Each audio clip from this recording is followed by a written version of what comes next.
Imagine waking up one day and realizing your life was perfectly average. Not bad. Not great. You have just enough comfort to numb the pain of your deeper dissatisfaction. Your job isn't inspiring, but it pays the bills. Your relationships aren't toxic, but they lack soul. Your days blur into one another, not because you're at peace, but because you've stopped truly noticing them. Now imagine this wasn't an accident. Imagine your entire life was engineered, not by a secret conspiracy, but by the slow, subtle machinery of culture, education, and expectation. Imagine that every time you reached for something more truth, more intensity, more freedom, you were gently discouraged, not with a whip, but with a pat on the back, with a smile that says, "Don't aim too high, it's dangerous up there." You were never told not to shine. You were simply rewarded for staying dim. They gave you participation trophies. They praised you for trying your best when you barely tried. They told you that happiness was balance.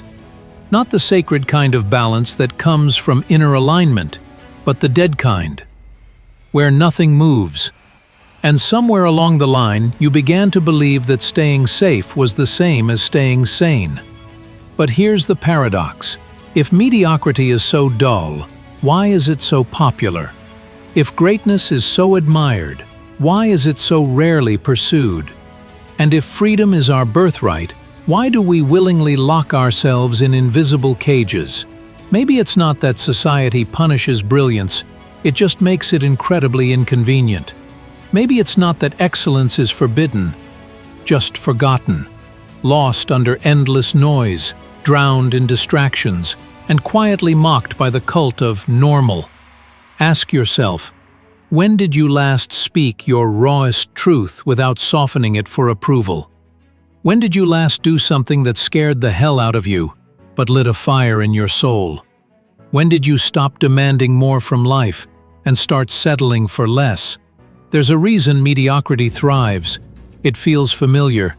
It feels safe. It doesn't threaten the tribe.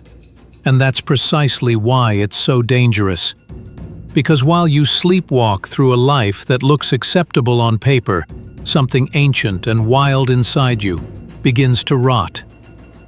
Nietzsche warned of this sleep. He called it the last man, a being who no longer dreams, no longer risks, no longer questions, a creature who has traded greatness for comfort, struggle for sedation, truth for convenience. The last man lives long, but lives small.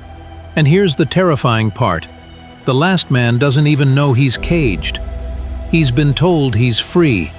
He has choices, options, algorithms that give him exactly what he wants.